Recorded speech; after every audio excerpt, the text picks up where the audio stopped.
talk to my deaf son!" The arrogant millionaire mocked the shy waitress, but what she said next left everyone in stunned silence. Tell us your city below, then enjoy the story and subscribe for more. Trust me, the ending will leave you speechless. Chapter 1. The late afternoon sun filtered through the tall windows of the Sterling Room, casting long golden beams across the polished marble floors. Amanda Clark moved between the tables with practiced efficiency, her notepad tucked into the pocket of her crisp white apron, her dark hair pulled back into a neat ponytail that swayed gently with each step. She had worked at this upscale restaurant for nearly 3 years now, long enough to recognize the regulars, to know their preferences, to anticipate their needs before they even voice them, but long enough, too, to recognize trouble when it walked through the door. She was refilling water glasses at table 7 when she heard the maitre d's overly enthusiastic greeting near the entrance. Amanda glanced up, her brown eyes catching sight of a tall, silver-haired man in an expensive charcoal suit striding into the dining room like he owned not just this restaurant, but the entire city block it occupied. Behind him walked a younger man, perhaps in his early 30s, with dark hair and striking blue eyes that seemed to take in everything around him with a quiet, careful attention. The older man, she noted with an internal sigh, had that look, the one that said he expected the world to rearrange itself for his convenience, the one that meant her afternoon was about to get significantly more complicated. "Amanda, table 12, her manager Marcus whispered as he passed by, his voice tight with the particular strain that came from dealing with VIP guests. "The Hawthorns, Richard Hawthorne and his son Ethan, be on your best behavior. Richard is demanding." Amanda nodded, setting down the water pitcher and smoothing her apron. She had dealt with demanding before. She had dealt with rude, with condescending, with men who looked through her like she was part of the furniture. She could handle one more. She approached table 12 with her professional smile firmly in place, the one that never quite reached her eyes but looked convincing enough under the restaurant's soft lighting. "Good afternoon, gentlemen. Welcome to the Sterling Room. My name is Amanda, and I'll be taking care of you today." Richard Hawthorne barely glanced at her, his attention fixed on his phone screen as his thumbs moved rapidly across the keyboard. He waved one hand dismissively in her direction, as if shooing away a persistent fly. "We'll start with the 2015 Chateau Margaux, 2 glasses, and bring the appetizer menu. Quickly, please, we don't have all day." Amanda's smile didn't waver, though something cold settled in her chest. "Of course, sir. I'll be right back with that." She turned to leave, but a hand reached out and gently touched her wrist. Startled, she looked down to find Ethan Hawthorne looking up at her with an apologetic expression. His lips moved, forming words she couldn't quite catch, and then he did something that made her freeze completely. He signed. His hands moved with fluid grace, forming shapes and gestures that she recognized immediately. "I'm sorry about my father," his hands said, the movements clear and deliberate. "He's having a difficult day. Please don't take it personally." For a moment, Amanda could only stare. Then, almost without thinking, her own hands began to move, responding in the same silent language. "It's okay," she signed back, her movements smaller, more hesitant than his. "I understand." Ethan's eyes widened, and a genuine smile broke across his face, transforming his rather serious expression into something warm and almost boyish. "You sign?" his hands asked, the movements faster now, more animated with surprise and pleasure. "My younger brother is deaf," Amanda signed, her fingers forming the words with the ease of long practice. "I've been signing since I was 8 years old." Richard Hawthorne's voice cut through the moment like a knife through silk. "What are you doing?" he demanded, looking up from his phone for the first time, his sharp grey eyes moving between Amanda and his son. "Why are you just standing there? I asked for wine." Amanda's hands dropped to her sides immediately, the brief connection broken. "Of course, sir. Right away." She hurried toward the bar, her heart beating faster than usual, her mind replaying that brief exchange. The way Ethan had signed with such natural fluency, the surprise and delight in his expression when she had signed back, the immediate instinctive connection that had formed between them in those few seconds of silent communication, and the way Richard Hawthorne had looked at her as if she were wasting his valuable time by simply existing in his son's presence. Marcus met her at the bar, his expression concerned. "Everything okay?" "Fine," Amanda said, though her voice sounded strange, even to her own ears. "They want the 2015 Chateau Margaux. 2 glasses. "That's a $400 bottle," Marcus said, his eyebrows rising. "Big spenders, or big show-offs," Amanda muttered under her breath, then immediately regretted it. She wasn't usually this sharp, this judgmental. But something about Richard Hawthorne's dismissive attitude, combined with the unexpected gentleness of his son, had thrown her off balance. She returned to table 12 with the wine, presenting the bottle to Richard with the practiced ritual that expensive wines required. He barely looked at it before nodding curtly. She poured carefully, the deep red liquid flowing into the crystal glasses, and set one before each man. Richard took a sip, made a non-committal sound, and returned his attention to his phone. Ethan picked up his glass more slowly, swirling the wine gently before taking a small taste. His eyes met Amanda's over the rim of the glass, and she saw something there that made her breath catch, a question, perhaps, or an invitation to continue the conversation they'd begun in silence. But his father was already speaking again. "We'll have the seared scallops to start, and then I'll take the filet mignon, rare. Ethan will have." He paused, and Amanda saw the exact moment when irritation flickered across his features. "Oh, for heaven's sake, just point to what you want on the menu." The words were casual, almost carelessly spoken, but Amanda felt them like a physical blow. The assumption in them, the reduction of a grown man to someone who couldn't express his own preferences, his own desires. The complete dismissal of the fact that Ethan Hawthorne was perfectly capable of communication, just not in the way his father preferred. Ethan's expression had gone carefully blank, the warmth from moments before disappearing behind a mask of polite indifference.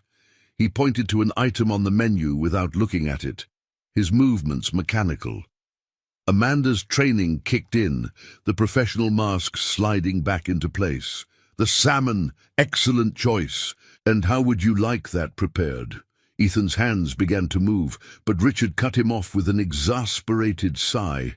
"Medium, he'll have it medium. And can we please move this along? I have a conference call in an hour." Something inside Amanda snapped, not visibly, not in any way that would be obvious to a casual observer. But internally, she felt a wall crack, felt her usual patience and professional detachment give way to something sharper, something that demanded to be acknowledged. She turned to Ethan, deliberately ignoring his father, and her hands began to move. "How would you like your salmon prepared?"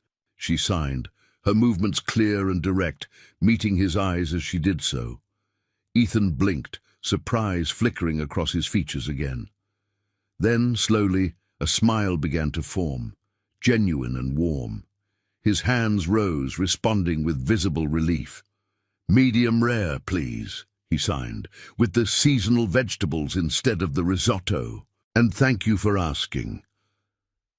"You're welcome," Amanda signed back, feeling her own smile become real for the first time since the Hawthornes had walked through the door. "Excuse me."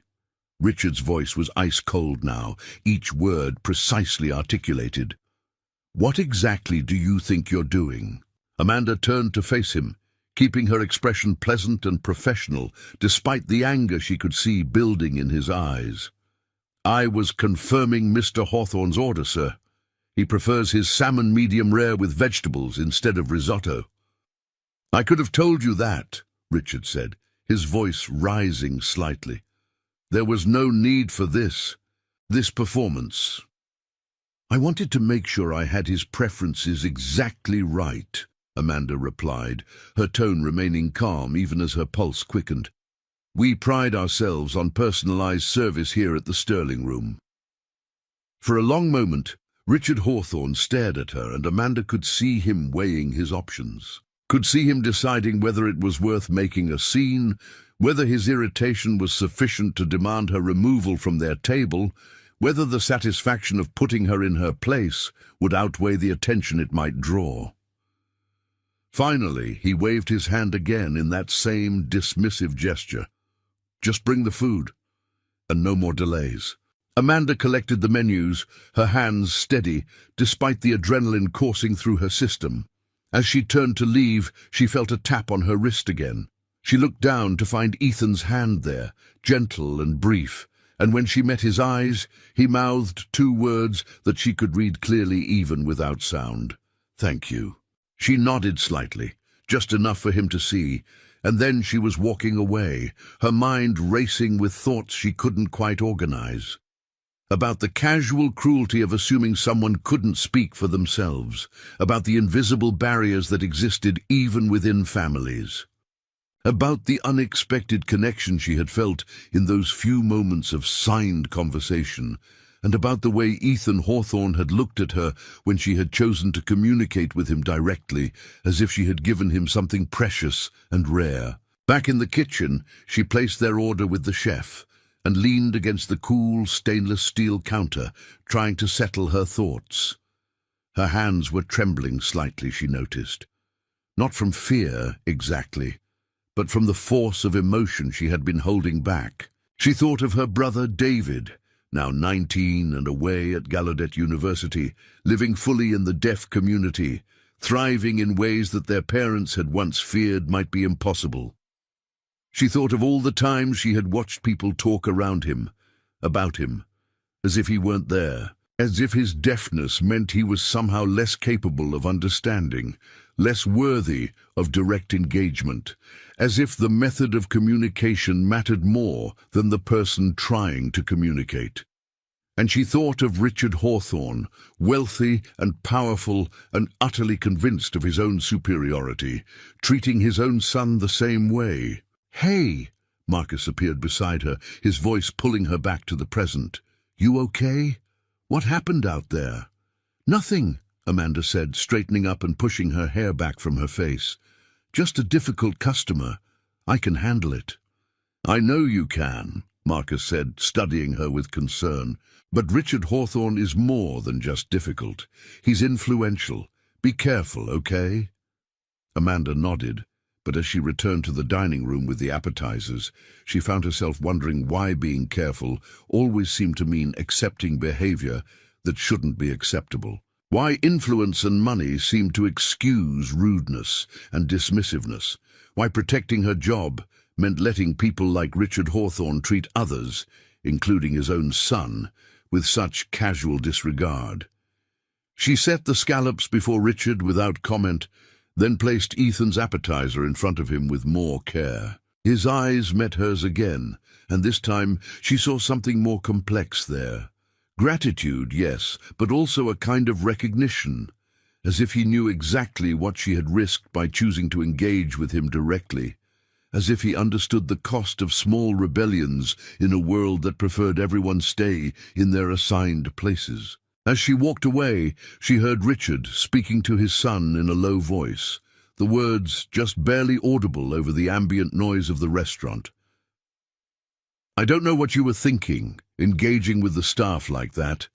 It's inappropriate, and signing in public is unnecessary. You can text me if you need to communicate." Amanda didn't hear Ethan's response, if there was one, but she felt the weight of those words settle over the dining room like a shroud, suffocating and heavy.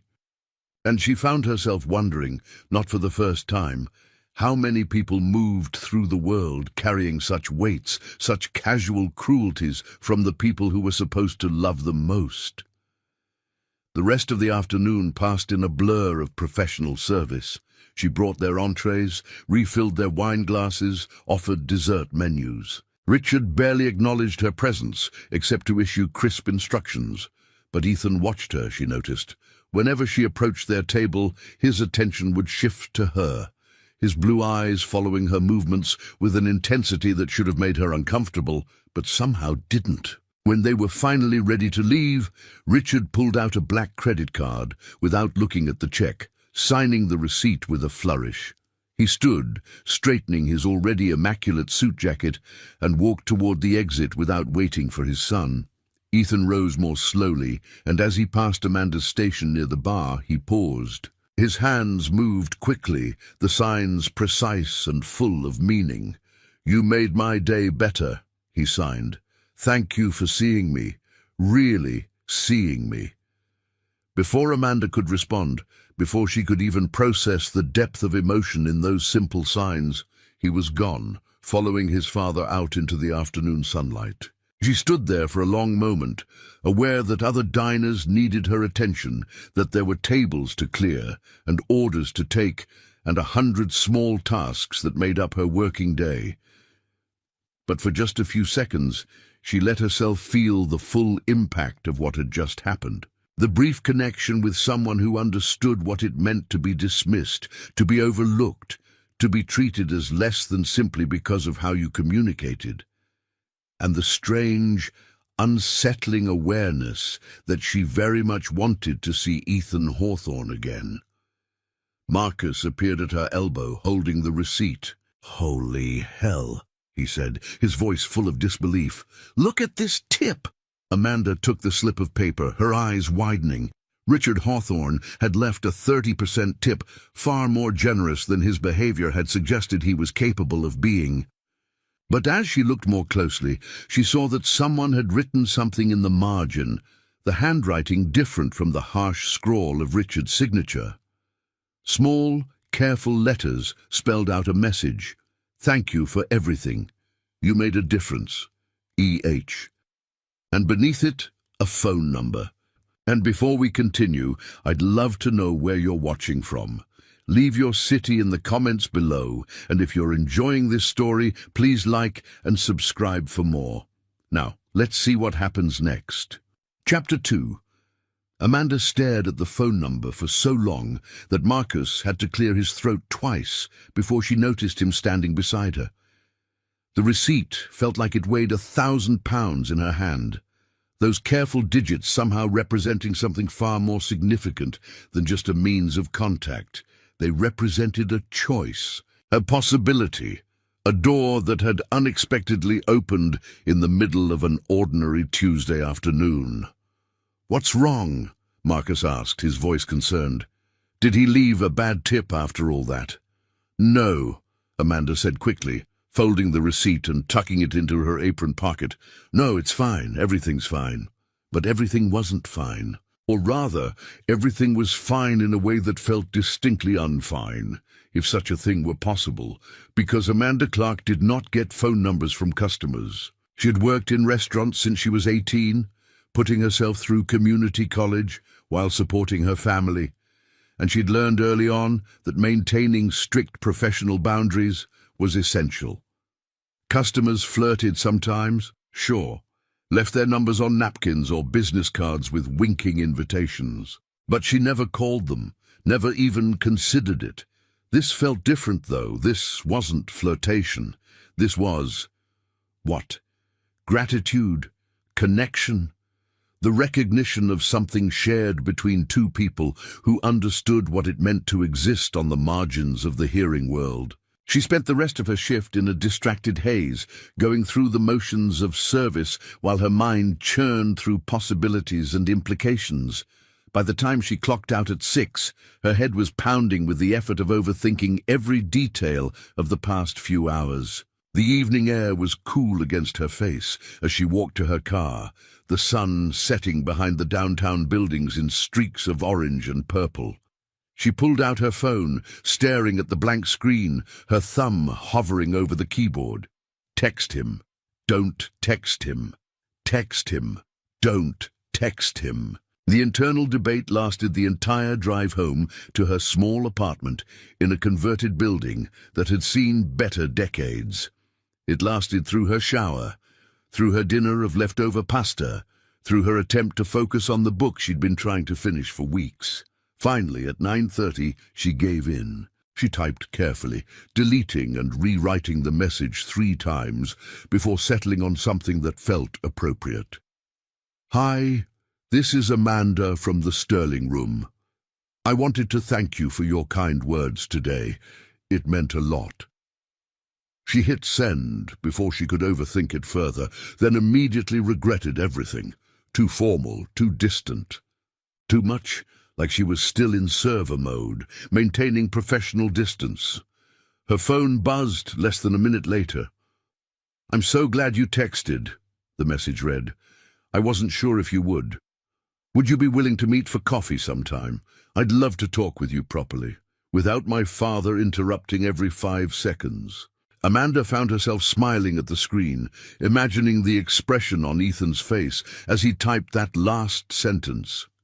She could picture his wry humor, the hint of frustration that came from years of dealing with Richard Hawthorne's overbearing presence. "I'd like that," she typed back. "When were you thinking?" "Tomorrow? There's a cafe near the waterfront that I love. Very quiet, good coffee, and they have outdoor seating where we can actually have a conversation. Does 1 o'clock work?" Amanda checked her schedule in her head. She was off tomorrow, had planned to spend it catching up on laundry and errands, the mundane tasks that filled her rare free days. But laundry could wait. Errands could wait. This, whatever this was, felt more important than clean clothes and grocery shopping. 1 o'clock sounds perfect," she replied. "Send me the address?" He did, followed by another message. "Thank you, Amanda. Really. Today was one of the better days I've had in a while, and that's largely because of you." She set her phone down on the nightstand and stared at the ceiling, her mind too active for sleep. She thought about David, wondered what he would say about all this. Probably something characteristically blunt and teasing. He'd always been the bold one, the one who dove into situations without overthinking, while Amanda was the careful one, the planner, the one who weighed every decision against potential consequences. But David wasn't here to offer advice or tease her about her caution. He was in Washington, D.C., living his life, building his future in a community where he was the norm rather than the exception. Which was exactly as it should be, Amanda reminded herself. She was proud of him, of his independence, of the confident young man he'd become. Still, she missed him. Missed having someone who understood both the hearing world and the deaf world, who could navigate between them with the fluency that came from living in both. Maybe that's what she had recognized in Ethan Hawthorne. That same dual citizenship, that same understanding of what it meant to exist in the spaces between. The next morning, Amanda woke early despite her late night, her mind immediately jumping to the afternoon meeting.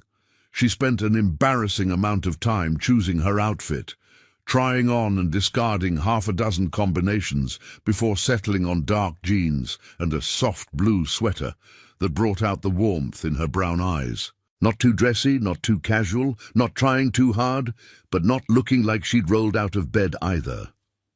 "It's just coffee," she told herself firmly. "Just 2 people having a conversation. Nothing more complicated than that." But as she pulled up to the cafe at 12:55, her heart racing despite her internal pep talk, she knew she was lying to herself. This was already more complicated than just coffee. This was 2 people who had recognized something in each other, some shared understanding that transcended the usual boundaries of customer and server, stranger and stranger. Ethan was already there, seated at an outdoor table that overlooked the water. He stood when he saw her approaching, and Amanda was struck again by how different he looked outside the context of his father's overbearing presence. He was wearing jeans and a grey Henley, his dark hair slightly mussed by the breeze coming off the bay. He looked younger, more relaxed, more himself. "Hi," he said aloud, then immediately repeated the greeting in sign. His voice was slightly unusual in the way that deaf voices sometimes were. The cadence and tone shaped differently than hearing speech, but perfectly clear, and comprehensible. "Hi," Amanda replied, signing as she spoke. "This place is beautiful." "I come here when I need to think," Ethan signed, gesturing for her to sit. "When I need to get away from the noise." He paused, a self-deprecating smile crossing his face. "Not that I can hear the noise, but you know what I mean." Amanda laughed, understanding exactly what he meant. The noise of people's expectations, the noise of constantly having to explain yourself, the noise of living in a world that isn't quite designed for how you experience it. "Yes," Ethan signed, his expression lighting up with recognition. "Exactly that. How did you—" "My brother," Amanda signed, her hands moving with the ease of deep familiarity. "David. He's deaf, born that way. I grew up watching him navigate a world that constantly tried to make him fit into spaces that weren't built for him. Watching people talk about him like he wasn't there, or couldn't understand, or was somehow less capable because he communicated differently." Ethan nodded slowly, his eyes never leaving hers. "It's exhausting," he signed. "Constantly proving yourself, constantly fighting to be seen as competent, as intelligent, as fully human. And the worst part is when it comes from family. When the people who are supposed to support you are the ones who see your deafness as a problem to be managed rather than just part of who you are." "Oni." His hands stilled for a moment, and Amanda saw a flicker of pain cross his features. She reached across the table instinctively, her fingers brushing his wrist in a gesture of comfort and understanding. "Your father," she signed quietly. "He doesn't understand, does he?" Ethan's laugh was bitter. "My father doesn't want to understand. He learned about 5 signs when I was diagnosed at 3 years old, and he's never bothered to learn anymore. He insists I learn to lip read, to use my voice, to pass as hearing as much as possible. He sees my deafness as an embarrassment, something to be minimized or hidden, especially in public, especially in professional contexts." "But you sign beautifully," Amanda said, her hands expressing the admiration she felt. "And you voice when you want to. You're fully bilingual, fully capable in both languages." "Try telling him that," Ethan signed, then paused as the waitress approached. He ordered verbally, his voice clear enough that the waitress showed no confusion, then turned back to Amanda as she left. "He thinks that if I can voice, I should voice all the time. That signing is something I should only do in private, with other deaf people, not something to be acknowledged in public." "That's not fair," Amanda signed, feeling anger rise on Ethan's behalf. "You shouldn't have to choose. You shouldn't have to hide part of how you communicate just to make other people comfortable." "No," Ethan agreed. "I shouldn't. But that's been my life for 32 years. Constantly code-switching, constantly adapting, constantly making myself smaller and more palatable to a hearing world that barely makes any accommodations for me." They talked for hours, the afternoon sun moving across the sky as their conversation ranged from the personal to the political, from the mundane details of their daily lives to the larger questions of identity and belonging. Ethan told her about growing up in a wealthy family where appearance and reputation mattered more than authenticity, where his deafness was seen as a mar on the family's perfect image. About business meetings where his father insisted on speaking for him, interpreting his signs through a lens of shame rather than simply relaying his words. Amanda told him about David, about the fierce advocacy their mother had learned out of necessity, about the school board meetings and the fights for interpreters and the constant battle to ensure her brother had the same opportunities as his hearing peers, about watching David find his community at Gallaudet, how he had blossomed once he was surrounded by people who signed as naturally as breathing. "I'm jealous," Ethan admitted, his signs slower now, more thoughtful. "Of your brother, of the community he found. I never had that." My father refused to send me to deaf schools, insisted I attend mainstream programs with minimal support.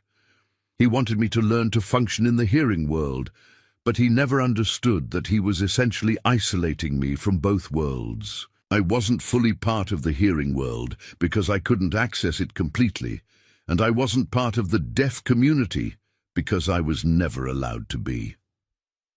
It's not too late, Amanda signed. There are communities here, events, social gatherings. You could find your people. Maybe, Ethan signed, though his expression suggested he wasn't entirely convinced. It's complicated when you're 32, and you've spent your entire life being told that being deaf is something to overcome rather than something to embrace. The sun was low on the horizon when they finally left the cafe, and Amanda realized with surprise that nearly 4 hours had passed. It had felt like minutes, like the easy flow of time that happened when you connected with someone on a fundamental level. They stood in the parking lot, neither quite ready to leave, both aware that something significant had shifted between them over coffee and conversation. "Can I see you again?" Ethan asked, both signing and voicing the words. "I know this is fast, and maybe it's presumptuous, but I really enjoyed talking with you today. You see me in a way that most people don't, and that's—" He trailed off, struggling to find the right signs for what he wanted to express. Amanda finished his thought for him, her hands moving gently. "Rare?" "Yes," Ethan signed, his face breaking into a relieved smile. "Exactly that. Rare." "I'd like to see you again," Amanda signed, meaning every word. "I'd like that very much." They made plans for dinner that Friday, exchanging phone numbers they technically already had, lingering in the parking lot until the sun had fully set and the streetlights flickered on around them. When Amanda finally drove home, she felt lighter than she had in months, as if something heavy she'd been carrying, without realizing it had been gently lifted from her shoulders. But 3 days later, when she showed up for her shift at the Sterling Room, she discovered that lightness had a cost. Marcus pulled her aside before she could even put on her apron, his expression grave in a way that made her stomach drop. "We need to talk," he said, gesturing toward the small office in the back. "In private." Amanda followed him, her mind racing through possibilities. Had she done something wrong, made a mistake with an order, offended a customer without realizing it? Marcus closed the door behind them and leaned against the desk, his arms crossed. "I got a call yesterday," he said without preamble, "from Richard Hawthorne. He's filing a formal complaint about your behavior during his visit earlier this week." Amanda felt the blood drain from her face. "What? What complaint?" "He says you were inappropriate with his son, that you engaged in unprofessional behavior, overstepped boundaries, and made them both uncomfortable with your," and I'm quoting here, "insistence on using sign language despite being repeatedly discouraged from doing so."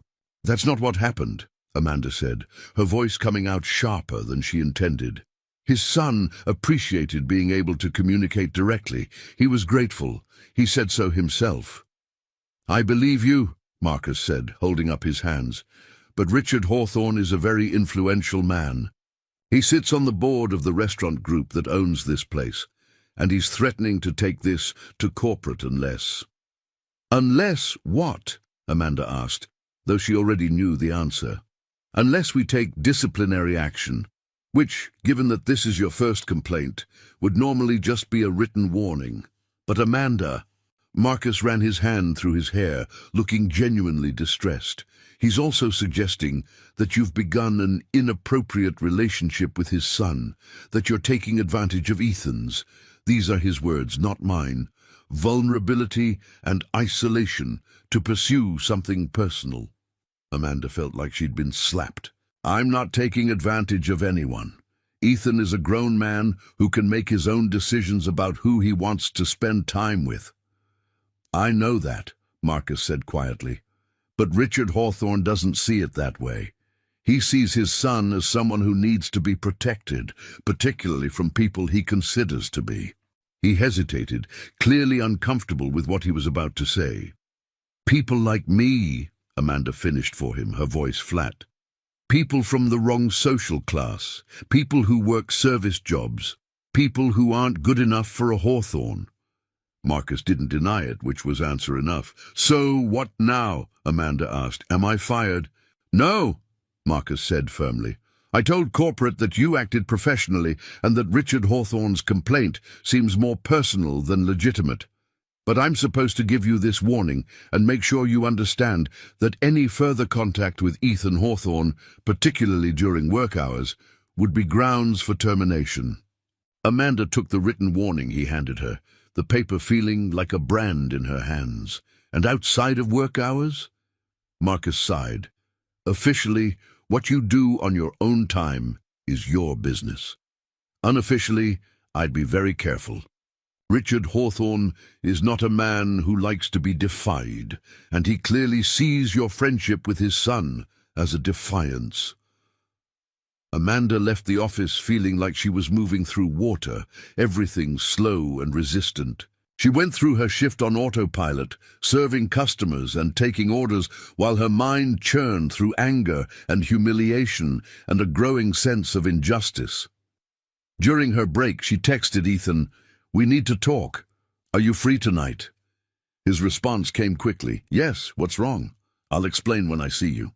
They met at a small park near her apartment, away from the restaurants and cafes where they might be seen. The evening was cool, the first real hint of autumn in the air, and Amanda wrapped her arms around herself as she told Ethan about his father's complaint, about the warning, about the implicit threat to her livelihood. Ethan's face went through several expressions as she spoke, shock giving way to anger, giving way to something that looked like defeated resignation. "I'm sorry," he signed, his movements heavy. "I'm so sorry. This is my fault." "It's not your fault," Amanda signed back firmly. "This is your father's fault, his need to control you, to decide who you can and can't have in your life. But it's affecting you," Ethan signed. "Your job, your reputation. I can't let you pay the price for his prejudice." There was something in the way he signed it, a finality that made Amanda's heart sink. "What are you saying?" Ethan looked away, his jaw tight. When he finally met her eyes again, his expression was carefully neutral. "Maybe we should stop seeing each other, at least for now, until things calm down." "Is that what you want?" Amanda asked, her hands moving slowly. "No," Ethan signed, the word emphatic. "But I don't want you to lose your job because of me. I don't want you to be hurt by his vindictiveness." "So he wins," Amanda signed, feeling anger rising in her chest. "He gets to decide who you spend time with, who you care about, how you live your life, just like he's always done." "It's not that simple," Ethan signed back, frustration evident in his movements. "Yes, it is," Amanda insisted. "He's trying to control you by threatening me. And if we give in, if we stop seeing each other because he said so, we're telling him that it works, that he can manipulate and threaten and get exactly what he wants." "But what's the alternative?" Ethan asked, his signs sharp with emotion. "You lose your job? You can't pay your rent? I can't ask you to sacrifice your livelihood for this, for us, when we've only known each other for a few days." Amanda wanted to argue, wanted to insist that it was worth it, that what they had was important enough to fight for. But she couldn't deny the truth in his words. She couldn't afford to lose her job. She had rent to pay, bills to cover, a life that didn't include a safety net of family wealth to fall back on. "So, what do we do?" she signed quietly. Ethan was quiet for a long moment, his expression thoughtful. Then his hands began to move, slowly at first, then with growing certainty. "We're careful. We don't see each other at the restaurant. We don't give him ammunition to use against you, but we don't stop seeing each other either. We don't let him win." "Your father isn't going to like that," Amanda signed. My father hasn't liked most of my choices for 32 years, Ethan signed back, a wry smile touching his lips.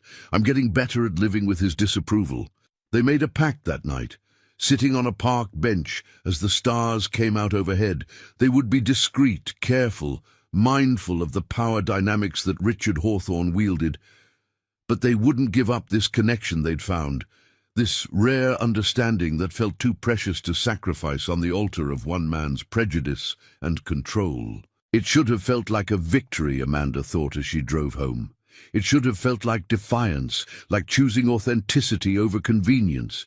But instead, it felt like the beginning of a battle, one where the sides were uneven and the rules kept changing. And as she lay in bed that night, staring at the ceiling, she couldn't shake the feeling that Richard Hawthorne wasn't going to let this go easily.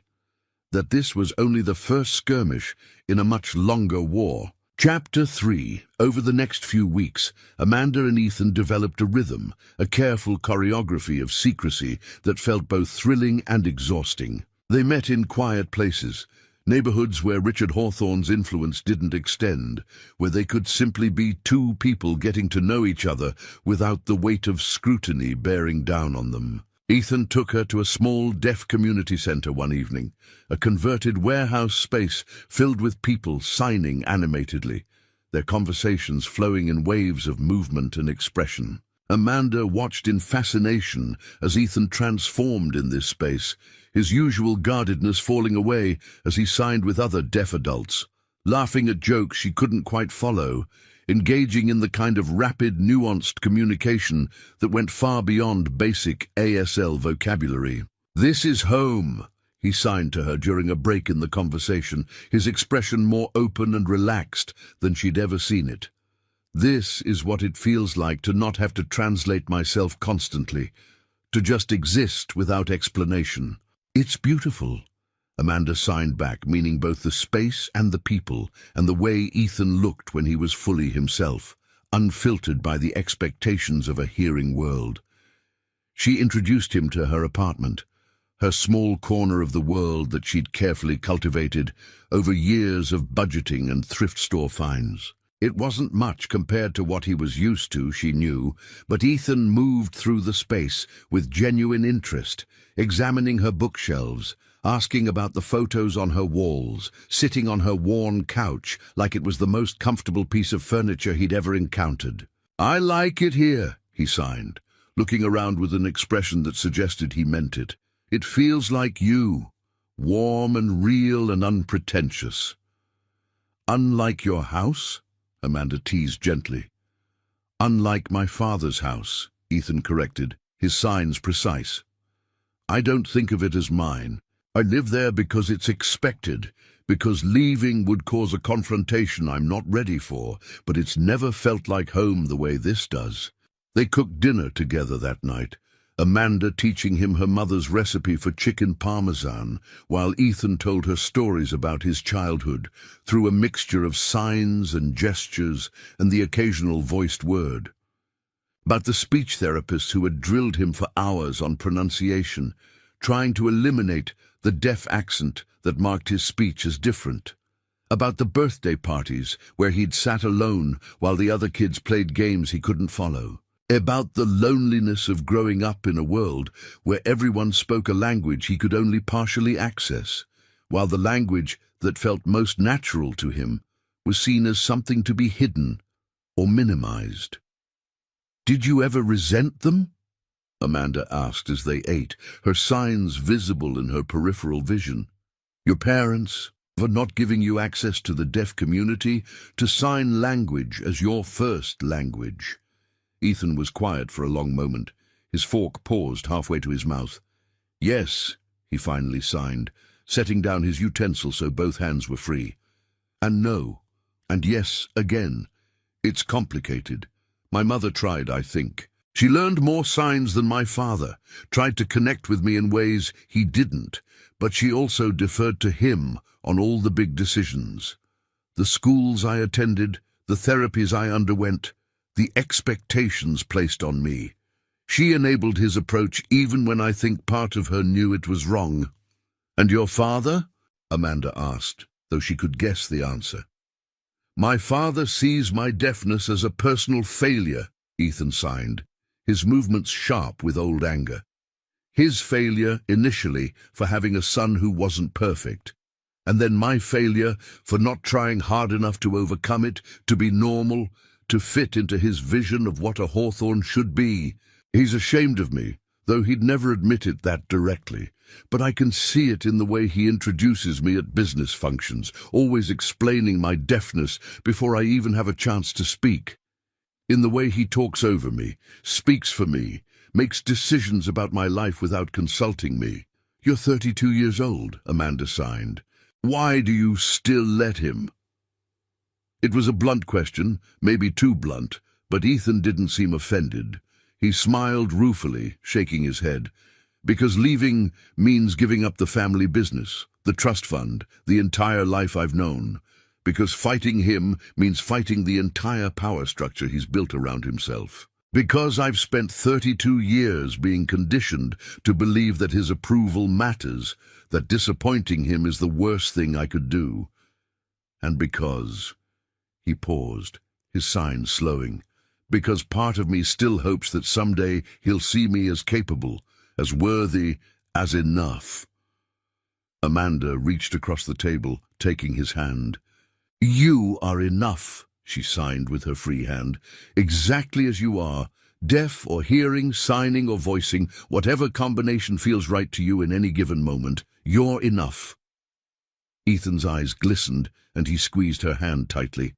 They sat like that for a long moment, the dinner growing cold between them, the outside world falling away until it was just the two of them in this small apartment, this temporary sanctuary from judgment and expectation. As autumn deepened into early winter, their relationship deepened too, moving beyond the initial connection into something more substantial, more rooted.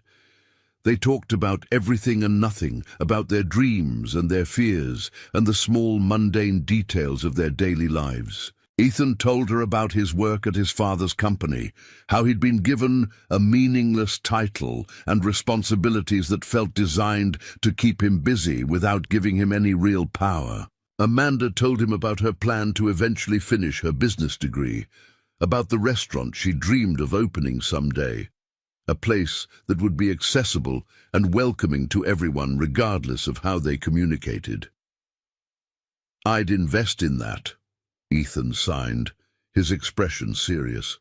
"When you're ready, I have money of my own from my grandmother. My father controls most of my inheritance, but she left me a trust that's independent of him. I'd be honored to help fund your dream." "I can't take your money," Amanda protested, but Ethan shook his head firmly. "It's not taking. It's investing in something worthwhile, in someone worthwhile." He paused, his neck sign slower, more vulnerable. "I'm falling in love with you, Amanda. I want to be part of your future, whatever that looks like." Amanda's breath caught. They'd been careful not to label what was happening between them, both aware that naming it might make it too real, too vulnerable to the forces working against them. But hearing him say it, seeing the signs form in the air between them, made something settle in her chest, something that felt like coming home. "I'm falling in love with you too," she signed back, and watched his face transform with joy. They kissed for the first time that night, a soft, hesitant meeting that quickly deepened into something more urgent. And later, wrapped in her sheets, as winter rain pattered against the windows, Amanda felt more content than she could remember feeling in years. But contentment, she was learning, was a fragile thing in the face of determined opposition.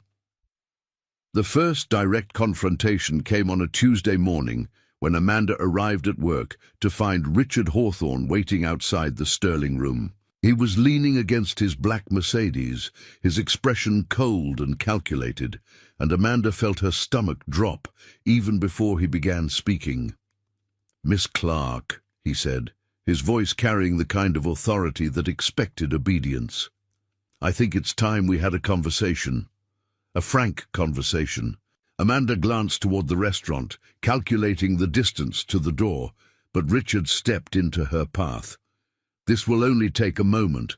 unless you'd prefer to have this conversation inside, where your manager and co-workers might overhear." "What do you want?" Amanda asked, keeping her voice steady despite the anxiety coursing through her. "I want you to stop seeing my son," Richard said bluntly. "I want you to end whatever inappropriate relationship you've developed and to leave him alone." "It's not inappropriate," Amanda said, lifting her chin. "Ethan is an adult. He can make his own decisions about who he spends time with." "Can he?" Richard asked, his eyebrows rising. "Because, from where I stand, it looks like you've taken advantage of a vulnerable, isolated man who doesn't have many people in his life who communicate the way he does. It looks like you've seen an opportunity, a way to potentially access wealth and status far beyond your station, and you've pursued it deliberately." "That's not true," Amanda said, anger sparking hot in her chest. "I care about Ethan. I care about him as a person, not as a bank account or a social connection." "Everyone says that," Richard replied dismissively. "Everyone claims their intentions are pure when they're reaching above their station. But I've been around long enough to recognize opportunism when I see it, and I'm willing to make you an offer to end this cleanly." He pulled an envelope from his jacket pocket, holding it out to her. $50,000, more than you'd make in a year at this restaurant. All you have to do is leave my son alone and sign an NDA agreeing not to discuss your relationship with him publicly." Amanda stared at the envelope like it was a snake. "You think you can buy me off? You think I'm that easily dismissed?" "I think everyone has a price," Richard said calmly. "And I think $50,000 is a very generous price for a few weeks of companionship."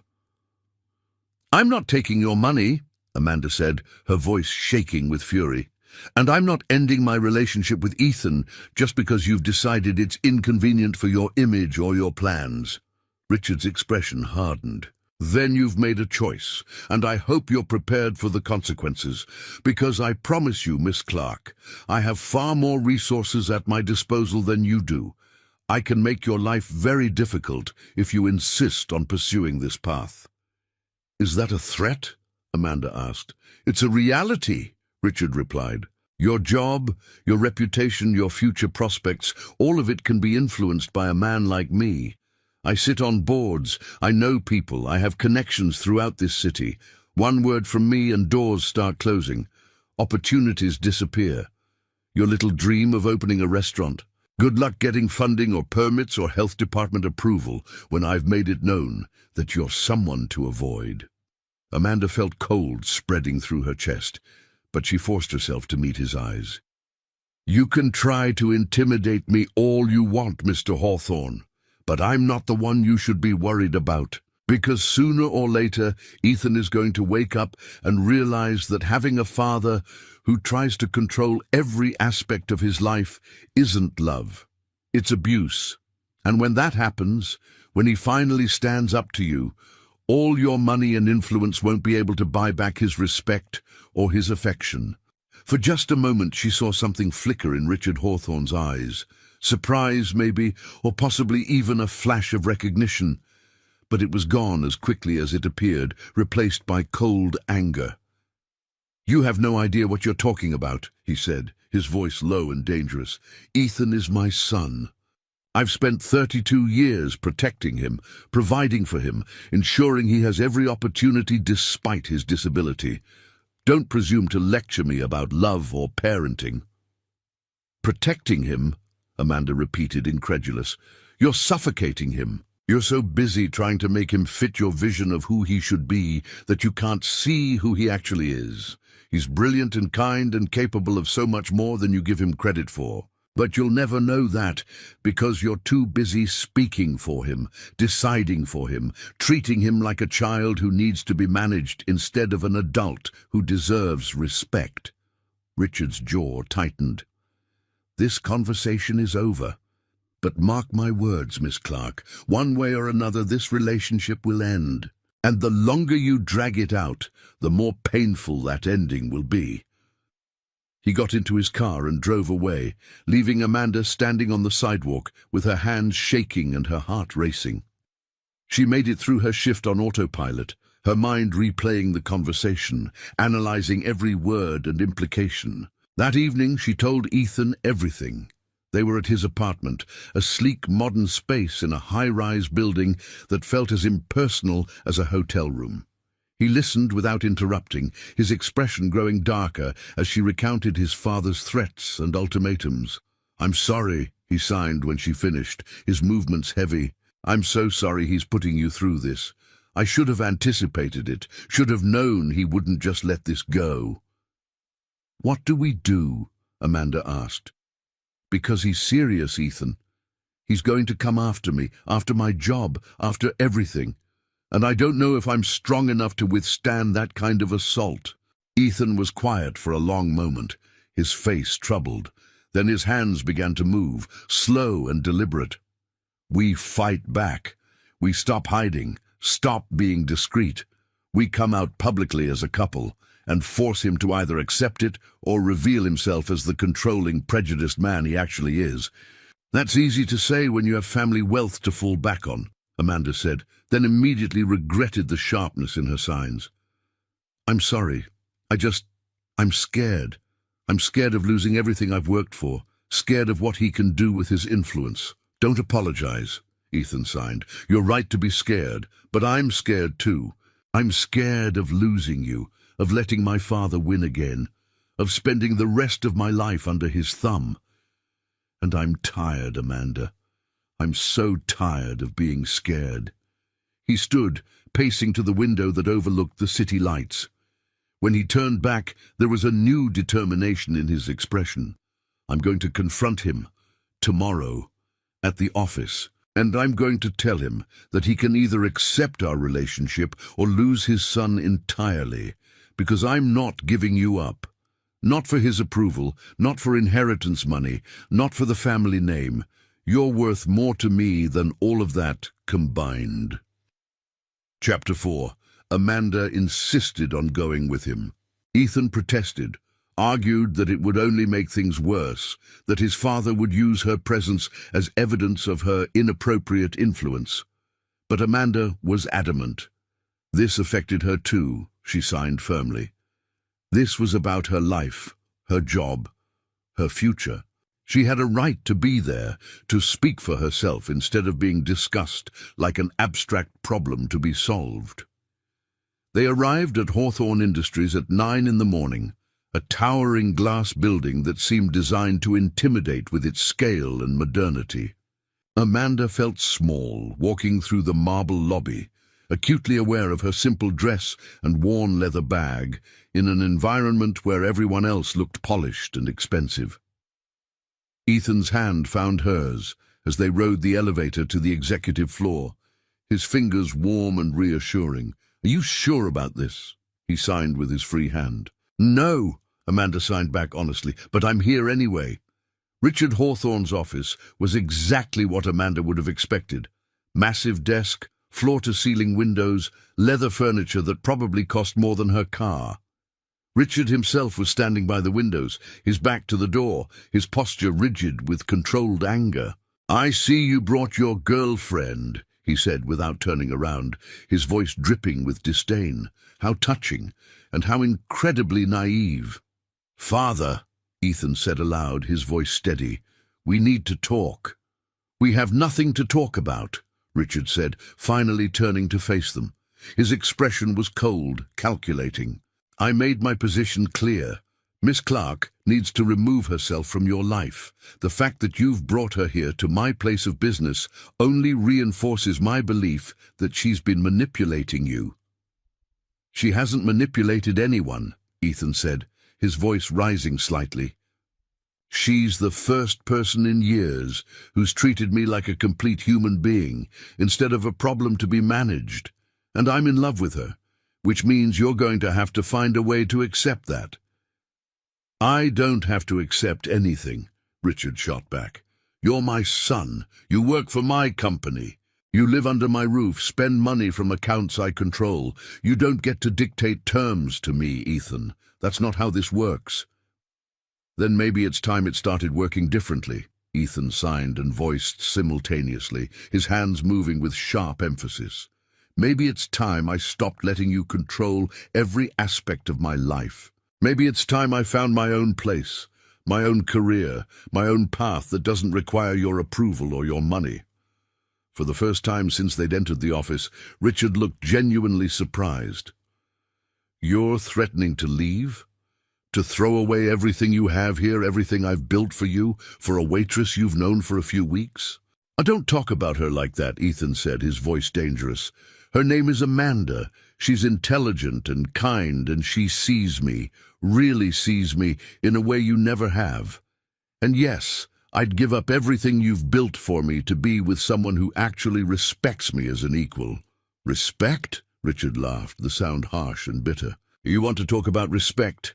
I've spent your entire life fighting for you, Ethan, fighting with schools to accommodate your disability, fighting with doctors to find treatments, fighting with businesses to hire you despite the communication barriers. I've done everything in my power to give you a normal life, to help you succeed despite your limitations.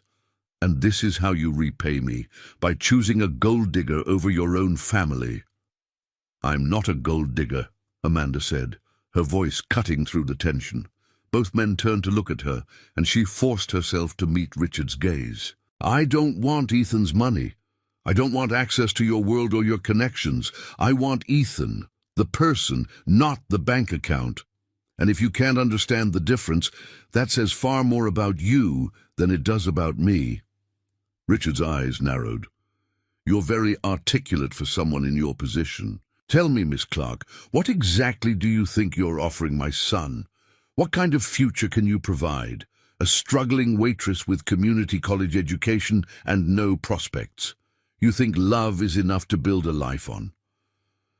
I think respect is, Amanda replied, keeping her voice steady despite the anger churning in her stomach. I think being seen and valued for who you are matters more than money or status. I think Ethan deserves a partner who communicates with him in his language, who doesn't see his deafness as a disability to be overcome, but as a different way of experiencing the world. And I think he deserves a father who loves him enough to let him make his own choices, even if those choices don't align with what you wanted for him. How dare you, Richard said, his voice low and furious. How dare you stand in my office and lecture me about how to parent my own son? You know nothing about what it's been like raising a deaf child in a hearing world. You know nothing about the sacrifices I've made, the doors I've had to force open, the constant vigilance required to ensure he wasn't left behind or taken advantage of. I know what my mother went through, Amanda said quietly, raising my deaf brother. Fighting those same battles, making those same sacrifices. But you know what she never did? She never made David feel like his deafness was something to be ashamed of. She never spoke for him when he was perfectly capable of speaking for himself. She never tried to control who he loved or how he lived his life. She fought for his opportunities, but she let him make his own choices. That's the difference between protection and control, Mr. Hawthorne, and right now you're so deep into controlling Ethan that you can't even see how much you're hurting him. The office fell silent. Richard stared at Amanda, his expression shifting through several emotions too quickly to identify. Ethan stood beside her, his hand squeezing hers tightly, his other hand clenched at his side. Finally, Richard spoke, his voice carefully controlled. Get out. Both of you. Get out of my office and get out of my building. Ethan, when you're ready to come to your senses, when you're ready to acknowledge how thoroughly this woman has deceived you, you know where to find me. Until then, consider yourself on unpaid leave from the company. And Miss Clark, consider our previous conversation to be your only warning. If you continue this relationship, I will use every resource at my disposal to destroy any future you might have in this city. Father, Ethan began, but Richard held up his hand. We're done here. Security will escort you out if necessary. They left without another word, Amanda's legs shaking as they walked back through the pristine lobby and out into the morning sunlight. They didn't speak until they were several blocks away, sitting in a small park, the sounds of the city swirling around them.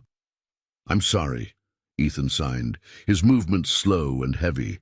"I shouldn't have let him talk to you that way. I should have defended you more strongly."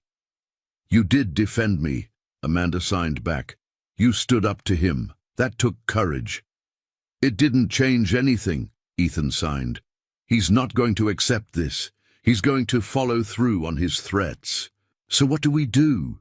Amanda asked. Ethan was quiet for a long moment, his gaze distant. Then his hands began to move, slowly at first, then with growing certainty. "I'm moving out, today. I'm going to pack what I need and find my own apartment. I have access to my grandmother's trust, enough to live on until I can find new work. And I'm going to start connecting with the deaf community more seriously, building the support network I should have had years ago." "That's a big change," Amanda signed carefully. "Are you sure you're ready for that?" "No," Ethan admitted, "but I'm sure I can't keep living the way I have been. Under his thumb, constantly seeking approval I'm never going to receive. You were right about what you said in there. He doesn't want to protect me. He wants to control me, and I'm done being controlled."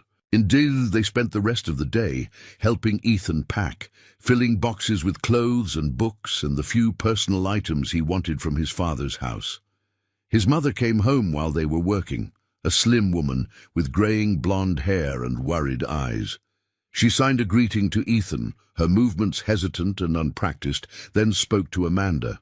"You're the waitress," she said, not unkindly, "the one Richard is so upset about." "I'm Amanda," Amanda replied, "and yes, I suppose I am." Margaret Hawthorne studied her for a moment, then glanced at her son, who was in his bedroom gathering more belongings. "He's happy when he talks about you. I haven't seen him this animated in years. That matters for something." "But," Amanda prompted, hearing the word that Margaret hadn't spoken. "But Richard is my husband," Margaret said quietly, "and he's not going to forgive this easily. He sees Ethan's deafness as his fault somehow, like he failed to produce a perfect heir. Every choice he's made has been about compensating for that perceived failure. And now you've come along and highlighted all the ways his approach was wrong. He can't accept that without accepting that he's damaged his relationship with his son irreparably." "So he's going to keep fighting," Amanda said. He's going to keep fighting," Margaret confirmed. "And I love my son, Miss Clark. But I've also spent 35 years learning to navigate my husband's moods and expectations. I can't openly support Ethan's choice without jeopardizing my own position. I'm sorry, but that's the reality of my situation." It wasn't enough, Amanda thought. It wasn't anywhere near enough. But she understood, in a way, the complicated dynamics of a marriage built on power imbalances and unspoken compromises. Margaret Hawthorne was a victim of Richard's need for control too, just in a different way. They finished packing by late afternoon, loading boxes into a rental truck that Ethan had arranged. Margaret hugged her son goodbye, whispering something Amanda couldn't hear, her eyes glistening with unshed tears. Then they were driving away from the mansion, away from the life Ethan had known for 32 years, towards something uncertain and frightening and potentially liberating. Ethan's new apartment was small, a one-bedroom in a building that was clean but decidedly middle-class. Amanda helped him unpack, arranging his books on shelves, hanging clothes in the closet, trying to make the space feel like home. When they finally collapsed on his new couch, exhausted and surrounded by half-empty boxes, Ethan pulled her close. "Thank you," he signed against her shoulder, "for being brave enough to stand up to him with me, for not running when things got difficult." "I'm terrified," Amanda admitted, "of what he's going to do, of how this is going to affect both of us." "Me too," Ethan signed. but less terrified than I was of spending the rest of my life under his control. Whatever happens next, at least it will be my choice, our choice. That night, lying in Ethan's new bed in his new apartment, Amanda tried to feel optimistic about the future. Tried to believe that love and courage would be enough to withstand Richard Hawthorne's influence. But she couldn't shake the feeling that the real battle was still ahead of them, that what had happened so far was just the opening salvo in a much longer war. And 3 days later, when Marcus called her into his office with an expression of genuine regret, she discovered just how right she'd been to be afraid. "I'm sorry, Amanda," he said, not meeting her eyes. "Corporate called this morning. They're letting you go. Effective immediately." "What?" Amanda felt like the ground had dropped out from under her. "Why? I haven't done anything wrong. My performance reviews have all been excellent." "It's not about your performance," Marcus said heavily. "It's about the complaint from Richard Hawthorne. He's escalated it to the corporate board, provided additional evidence of inappropriate behavior, and essentially given them an ultimatum: fire you or lose his business and influence. And corporate has made their choice." "This is illegal," Amanda said, her voice shaking. "This is retaliation. I could sue." "You could try," Marcus agreed. "But Hawthorne Industries has lawyers who would tie you up in court for years. And in the meantime, with Richard Hawthorne's recommendation against you, you'd struggle to find work anywhere in the restaurant industry in this city." "I'm sorry, Amanda.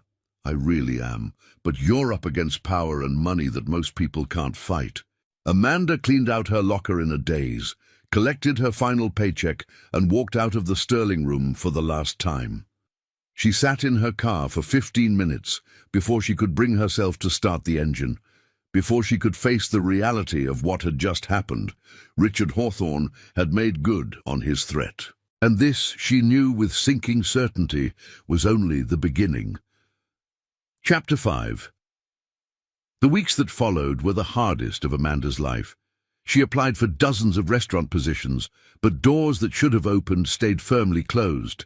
References went unreturned. Interviews that started promisingly ended with sudden, unexplained rejections. Richard Hawthorne's influence was subtle but devastating. A whisper campaign that followed her through the industry like a shadow. Her savings dwindled rapidly. Rent came due, then bills, then the brutal choice between groceries and gas money. Ethan offered to help financially, but Amanda refused, knowing that accepting his money would only validate Richard's accusations about her motives. She picked up odd jobs, temp work, anything that would keep her afloat while she figured out her next move. Ethan was struggling too, in his own way. Cut off from the family business and the structure that had defined his adult life, he found himself adrift. He threw himself into the deaf community with the intensity that was both inspiring and heartbreaking to watch, connecting with organizations and social groups, taking ASL classes to refine his signing beyond the basic communication he'd been allowed. He was building the life he should have had years ago, but the process was painful, marked by the constant awareness of everything he'd missed. They supported each other through those difficult weeks, their relationship deepening through shared struggle. But the strain was undeniable. Money problems bled into arguments about pride and practicality. Stress manifested as short tempers and hurt feelings. They loved each other fiercely, but sometimes Amanda wondered if love would be enough to survive the systematic dismantling of their lives that Richard Hawthorne seemed determined to achieve. The turning point came on a Wednesday evening when Ethan returned to his apartment with news that made Amanda's stomach drop. "My father called," he signed, his expression troubled. "He wants to meet. Just him and me.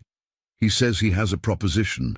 "It's a trap," Amanda signed immediately. "He's going to try to manipulate you, to offer you something if you'll give me up." "Probably," Ethan agreed. But I'm going to hear him out anyway, because I want to look him in the eye and tell him one more time that I've made my choice. That he can either accept it and have a relationship with his son, or he can keep fighting and lose me entirely. Amanda wanted to argue, wanted to insist that meeting with Richard would only give him more ammunition, but she could see the determination in Ethan's expression, the need to have this confrontation on his own terms. "I'm coming with you," she signed. "Amanda—" "No!" She cut him off, her hands moving sharply.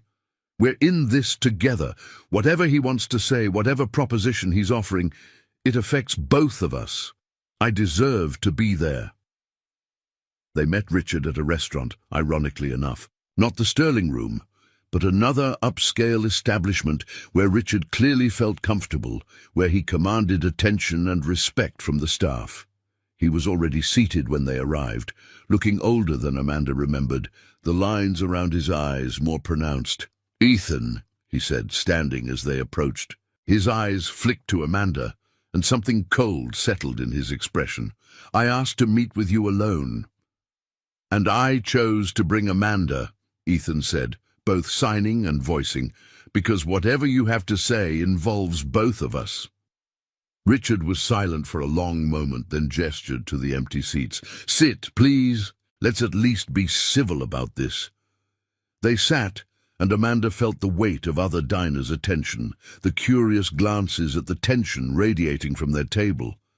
Richard ordered wine without consulting them, then leaned back in his chair, studying his son with an expression Amanda couldn't quite read. "You look different," he finally said. "Happier, maybe, or just more defiant. I'm not sure which." "Maybe both," Ethan signed and voiced. "What did you want to talk about, Father?" Richard took a sip of his wine, gathering his thoughts.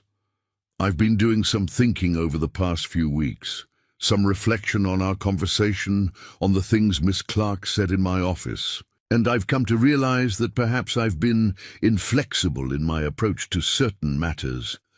Amanda felt a flicker of surprise. This wasn't what she'd expected. Some version of Richard Hawthorne admitting fault seemed impossible.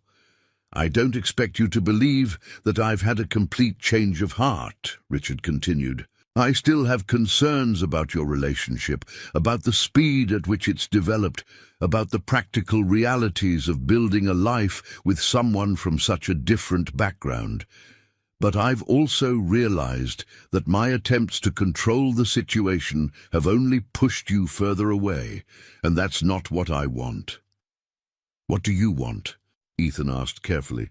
"I want my son back," Richard said, and for the first time Amanda heard genuine emotion in his voice. "I want to have a relationship with you that isn't defined entirely by conflict and control. And if that means accepting choices I wouldn't have made myself, then perhaps that's what I need to do." "You're saying you accept, Amanda?" Ethan signed slowly, disbelief evident in his movements. Just like that, after weeks of threatening her, getting her fired, trying to destroy her prospects, Richard had the grace to look uncomfortable. "I'm saying I'm willing to try, to get to know her properly, without preconceptions or prejudices, to see what you see in her. And if you don't—" Amanda spoke for the first time, her voice quiet but firm. "If you try and still decide I'm not good enough for your son, what then?" Richard met her eyes, and she saw something there that looked almost like respect. "Then at least I'll have tried. At least I'll have given Ethan the courtesy of making his own choices without my interference." "And her job?" Ethan demanded. "The blacklisting, the systematic destruction of her career opportunities. How do you plan to fix that?" "I've already started," Richard said. "I've contacted the corporate office at the Sterling Room, explained that there was a misunderstanding, that Miss Clark's termination was based on incomplete information. They're willing to rehire her with back pay and a formal apology. And I've reached out to my contacts in the industry, clarified that any negative information they may have heard about her character was incorrect." Amanda felt tears pricking her eyes, a mixture of relief and lingering anger. You can't just snap your fingers and undo the damage you've caused. The stress, the financial hardship, the feeling of being hunted everywhere I turned. You can't fix that with a few phone calls and an apology. No, Richard agreed quietly. I can't. And I'm sorry. Genuinely, deeply sorry for the pain I've caused both of you. I told myself I was protecting my son, but the truth is, I was protecting my own ego, my own vision of how things should be, and in the process, I nearly destroyed my relationship with the person who matters most to me. The waiter approached to take their order, but Richard waved him away. The tension at the table was palpable. All three of them sitting with the weight of everything that had been said and everything that remained unspoken. I need to know this is real, Ethan signed, his movements slow and heavy. I need to know you're not just saying what you think I want to hear, that you're not going to accept Amanda publicly while undermining her privately. Because if this is another manipulation, another attempt to control me through different means, I'm done. We're done. Father and son, business relationship, everything. I can't keep giving you chances to hurt me. It's real, Richard said, and his voice cracked slightly. I'm terrified, if I'm being honest. Terrified of losing control, of watching you build a life I don't understand, of becoming irrelevant to you. But I'm more terrified of losing you entirely, so I'm choosing to trust you. To trust your judgment, your choices, even when they're not the choices I would make. He turned to Amanda, and the look in his eyes was complex, layers of emotion she couldn't fully pass. I don't know if we'll ever have a warm relationship, Miss Clark. I don't know if I'll ever fully understand what my son sees in you, but I'm willing to try. And I'm asking humbly for the chance to prove that I can change, that I can be better than I've been. Amanda looked at Ethan, saw the hope and fear warring in his expression. This was what he'd wanted, she realized. Not just acceptance of their relationship, but acknowledgement from his father, recognition of his autonomy, the validation he'd been seeking his entire life. But was it real? Could Richard Hawthorne truly change, or was this just a more sophisticated form of manipulation, a strategic retreat designed to bring Ethan back under his influence through kindness instead of control? I want to believe you, Amanda said finally. I want to believe that people can change, that you can look past your prejudices and see me as more than just a threat to your plans. But you've hurt me. You've hurt Ethan. And trust isn't something that can be rebuilt with words. It has to be demonstrated through consistent action over time. I understand, Richard said, and I'm prepared to demonstrate, starting with this. He pulled an envelope from his jacket pocket, sliding it across the table to Ethan. Your position at Hawthorne Industries is yours if you want it back. But not the meaningless title I gave you before. A real role, with real responsibilities, reporting directly to me. I want to train you to eventually take over the company, if that's something you're interested in. And if it's not, if you want to pursue something else entirely, I'll support that too, financially and otherwise. Ethan stared at the envelope without touching it. And if I want Amanda involved in my professional life, if I want to bring her to company events, introduce her as my partner, include her in business discussions, then you do that, Richard said, with my full support. I won't pretend to understand everything about your relationship, but I'll respect it, publicly and privately. The conversation continued for another hour, hashing out details and boundaries, establishing the terms of this tentative peace. Richard asked questions about Amanda's background, her plans, her dreams for the future. Some of his questions felt intrusive, but others seemed genuinely curious, as if he were actually trying to understand who she was beyond his preconceptions. When they finally left the restaurant, stepping out into the cool evening air, Amanda felt exhausted and cautiously hopeful. Ethan took her hand, squeezing gently. Do you think he meant it?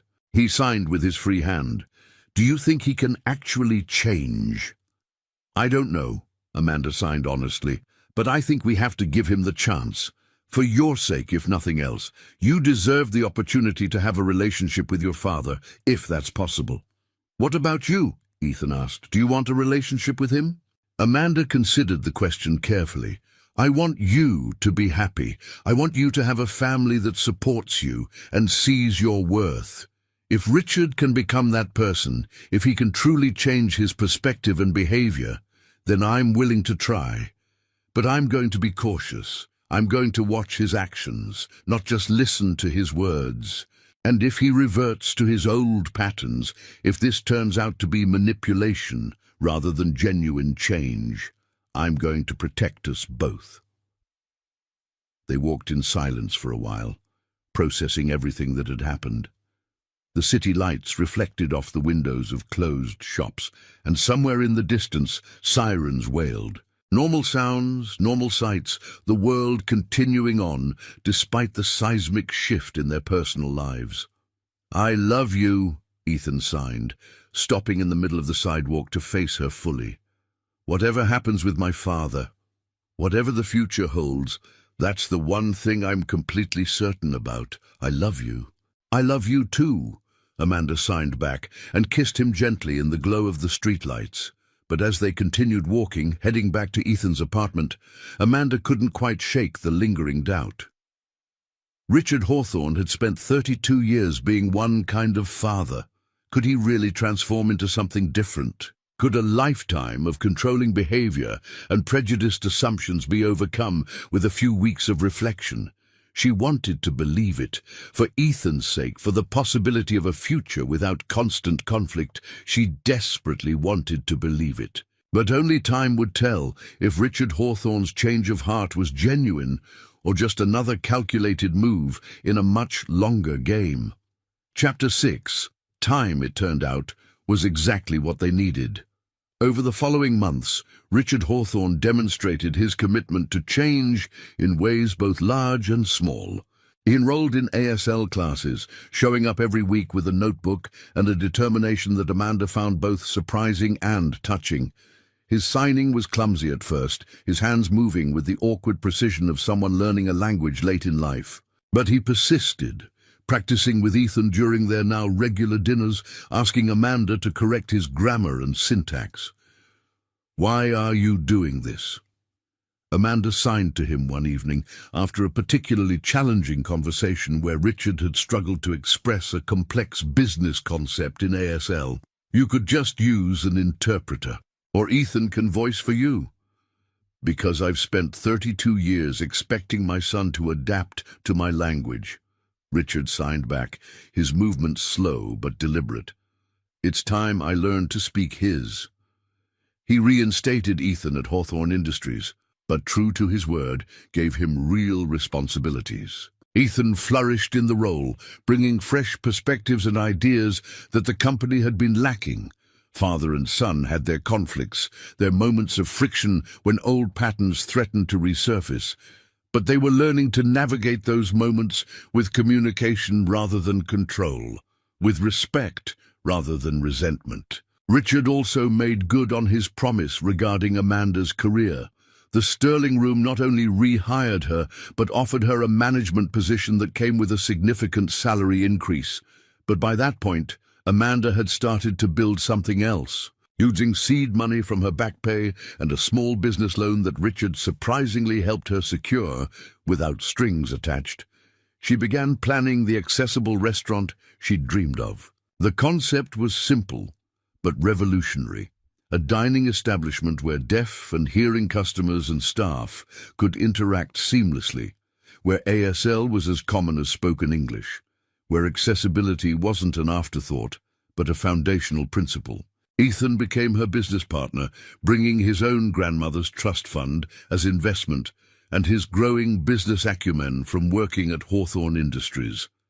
They named it Silent Voices, a deliberate paradox that celebrated the idea that communication transcended sound. The design process was intensive, involving consultations with deaf architects and lighting designers who understood how visual communication required different spatial considerations. They installed specialized lighting that never cast shadows on signing spaces, chose acoustics that would benefit both signing zones and areas where spoken conversation happened, created menus in both English and ASL video format. Richard attended every major milestone: the signing of the lease, the first design meeting, the soft opening for friends and family. He offered advice when asked, but held back from imposing his vision, clearly fighting his instinct to take control. It wasn't always smooth. There were moments when Amanda saw him start to override Ethan's decisions, saw the old patterns threatening to reassert themselves. But he caught himself, apologized, stepped back. The most significant change came 6 months after their confrontation, when Richard invited both Amanda and Ethan to a family dinner. Not at a restaurant this time, but at the Hawthorne mansion. Margaret was there, and for the first time, Amanda saw her fully support her son without deference to her husband's preferences. She'd been taking ASL classes too, her signing far more advanced than Richard's, and she signed throughout the meal with an ease that suggested she'd been practicing regularly. "I'm sorry I wasn't braver earlier," Margaret signed to Ethan, her eyes glistening. "I should have stood up for you years ago. I should have learned to sign when you were a child. I should have pushed back against your father's insistence on forcing you to accommodate the hearing world instead of celebrating your deafness." "You're learning now," Ethan signed back, taking his mother's hand. "That matters. We can't change the past, but we can build a different future." It was during dessert that Richard cleared his throat, drawing everyone's attention. He signed as he spoke, his movements still hesitant but increasingly confident. "I've been doing a lot of thinking lately about legacy, about what I want to leave behind when I'm gone. I built Hawthorne Industries into what it is today, and I'm proud of that achievement, but I'm prouder of something else." He looked at Ethan, and Amanda saw genuine emotion in his expression. "I'm proud of the man my son has become despite my best efforts to limit him. I'm proud of his courage in choosing authenticity over comfort. And I'm proud that he's given me the chance to become a better father, even though I didn't deserve it." He turned to Amanda. "And I'm grateful to you, Amanda. I'm grateful that you saw in my son what I was too blind to recognize, that you loved him enough to fight for him, even when that fight meant going up against power and money and influence. You've made him happy in a way I never could, and you've helped me understand that protection without respect is just control by another name." Amanda felt tears streaming down her face, and she saw that Ethan and Margaret were crying too. Even Richard's eyes were suspiciously bright. "I'm not a perfect father," Richard continued, his signs becoming more fluid as emotion overcame self-consciousness. "I've made terrible mistakes. I've hurt you both in ways I can never fully repair. But I'm trying to be better. And I want you both to know that whatever the future holds, wherever life takes you, you have my support, my genuine, unconditional support." The evening ended with something Amanda had never imagined would be possible: a family embrace. All four of them holding each other in the Hawthorne living room, united in their imperfect but genuine attempt to build something new from the broken pieces of the past. 3 months later, Silent Voices opened to the public. The opening night was packed, a mixture of deaf and hearing customers, journalists covering the unique concept, and supporters from both the deaf community and the broader restaurant industry. Richard was there, signing with customers and staff, his hands still clumsy but his effort evident and appreciated. Marcus came from the Sterling Room, offering congratulations and support. David flew in from Gallaudet, beaming with pride at his sister's achievement. Margaret worked the front of house with practiced grace, her ASL now fluent enough that deaf customers felt immediately welcomed and understood. But the moment that Amanda would remember most vividly came at the end of the night, when the last customers had left and the staff was cleaning up. Ethan found her in the kitchen, exhausted and exhilarated, and pulled her into an embrace. "We did it," he signed against her shoulder. "We actually did it." "We did," Amanda signed back, pulling away just enough to see his face. "But this is just the beginning. The restaurant, the family relationships we've built, everything. It's all just the start of something bigger." "I know," Ethan signed. Then his hands stilled, and he reached into his pocket, pulling out a small velvet box. "Which is why I wanted to ask you something. Something I've been planning for weeks, but couldn't find the right moment until now." Amanda's breath caught as he opened the box, revealing a simple but elegant ring. The diamond wasn't ostentatious, but it caught the kitchen lights and sparkled with promise. "Amanda Clark," Ethan signed with one hand, holding the box with the other. "You've changed my life in every possible way.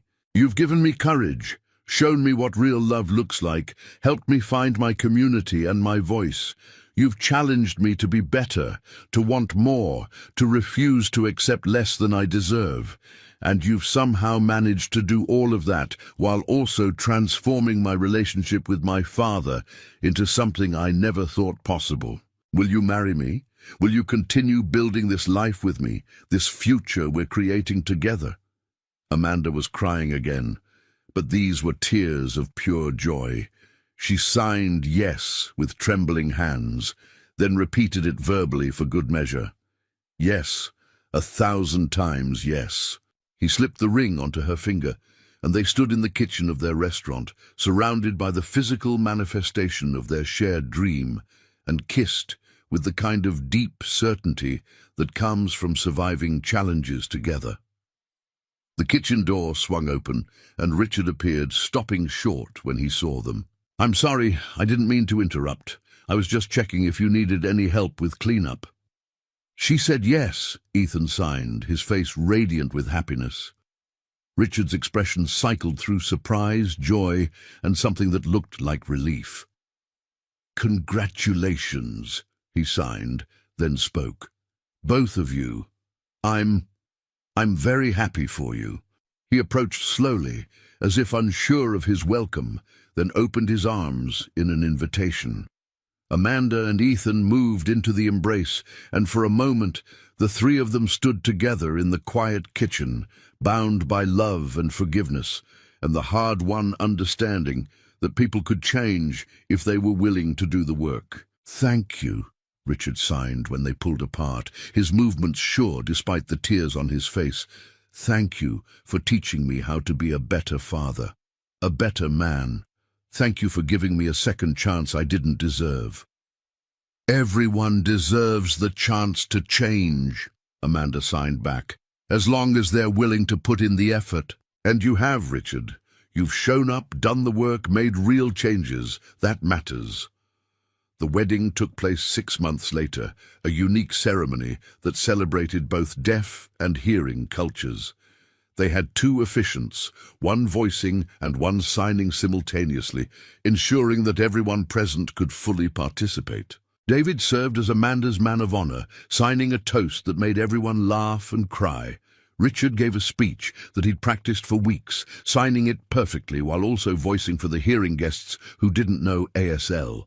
"I spent 32 years believing that my son's deafness was something to overcome," Richard signed and voiced, his hands moving with the fluency of someone who had truly committed to the language.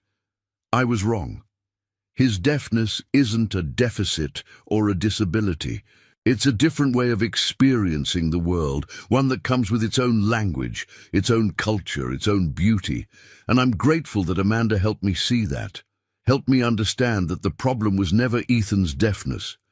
It was my inability to accept and celebrate it."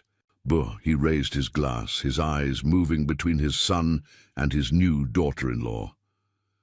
"To Amanda and Ethan, may your marriage be built on the foundation you've already established: mutual respect, genuine communication, and the courage to fight for what matters.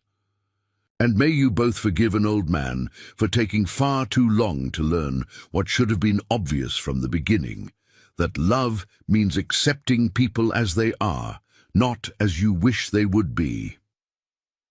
The reception was held at Silent Voices, which had become a hub for both deaf and hearing communities in the city. The dance floor was a mixture of signing and swaying, of music felt through vibrations and conversations flowing in multiple languages. Amanda's mother, who had flown in with several deaf friends from David's community, spent the evening crying happy tears and telling anyone who would listen how proud she was of her daughter. Margaret and Richard danced together, and Amanda watched them with cautious optimism. Their relationship still had work to do, she knew. Margaret was finding her own voice after years of deferring to her husband, and the process wasn't always smooth. But they were trying, engaging with a couples therapist who specialized in communication and power dynamics. It was progress, even if it was slow. As the evening wound down, Amanda and Ethan found themselves on the restaurant's back patio, looking out at the city lights. Ethan pulled his new wife close, resting his chin on her head. "Did you ever imagine that day at the Sterling Room that we'd end up here?" He signed with one hand, keeping the other around her waist. "No," Amanda signed back honestly. "I thought you were just a customer, a complicated customer with a difficult father, but still just someone passing through my section. I had no idea you were going to change my entire life." "The feeling is mutual," Ethan signed. "You've given me everything I didn't know I needed. Family that actually sees me, a career that challenges me, a community where I belong, and a partner who loves me exactly as I am." They stood in comfortable silence for a moment, watching the city breathe and pulse around them. Then Amanda's hands began to move, signing thoughts she'd been forming for months. "Your father asked me something recently. He wanted to know if I'd truly forgiven him for what he did, or if I was just pretending for your sake. And I had to really think about my answer." "What did you tell him?" Ethan asked. "I told him that forgiveness isn't a single moment. It's a process, a series of choices you make over and over again. I chose to give him the opportunity to prove he'd changed. He chose to do the work. And every day I choose to recognize that work and acknowledge his growth. That's not pretending, that's healing." She paused, gathering her thoughts. "He hurt me. He tried to destroy my life because I didn't fit his vision of who you should be with. That's not something I'll ever forget. But I can choose not to let it define our relationship going forward. I can choose to see the man he's becoming rather than just the man he was. And I think that's what forgiveness looks like in real life. Not forgetting, but choosing not to let past hurt prevent future relationship." "You're wise," Ethan signed, kissing her forehead. "Wiser than I am. I still struggle with anger sometimes, with resentment over all the years I lost to his control." "That's allowed," Amanda signed. "You're allowed to feel all of that, and he knows it. That's part of his growth too, accepting that he doesn't get to control when or how you process what he did. He just has to keep showing up and being better." The patio door opened, and several of their friends spilled out, signing and laughing about something that had happened on the dance floor. David appeared at Amanda's side, slinging an arm around her shoulders. "Married life looks good on you," he signed with his free hand. "You're glowing. It's disgusting how happy you look." Amanda laughed and shoved him playfully. "Jealous?" "Extremely," David signed with exaggerated drama. "When do I get my fairy tale romance with a rich deaf guy who has family drama?" "Hopefully with slightly less family drama," Amanda signed back. "I don't recommend the father tries to destroy your livelihood part of the love story." "But you made it through," David signed, his expression turning serious. "You fought for what mattered, and you won. I'm proud of you, sis, really proud." As the night finally drew to a close, as guests departed with hugs and promises to visit Silent Voices again soon, Amanda found herself back in the kitchen with Ethan. They were alone, surrounded by the detritus of a successful celebration, exhausted but content. "Ready to start our life together?" Ethan signed, pulling her close. We already started it, Amanda signed back. Months ago, when you left your number on that receipt. When I chose to text you despite all the good reasons not to. When we both decided that this connection, this understanding we found in each other, was worth fighting for. Then ready to continue it? Ethan amended, smiling. Yes, Amanda signed, meaning it with every fiber of her being. Ready to continue building something beautiful, something authentic, something that celebrates who we are rather than who anyone else thinks we should be. They turned off the lights in silent voices and walked out into the night together. Behind them stood the restaurant they'd built, the community they'd fostered, the relationships they'd healed and strengthened. Ahead of them stretched a future full of possibility. Challenges, certainly, but also joy and growth and the kind of deep partnership that comes from truly seeing and being seen by another person. Ethan took Amanda's hand, lacing their fingers together, and they walked toward their car and their future. And in that simple gesture, in the warm press of palm against palm, was everything they'd fought for. Connection, understanding, love that transcended differences and celebrated them, and the freedom to be exactly who they were meant to be. Together, they stepped into their future, ready for whatever came next.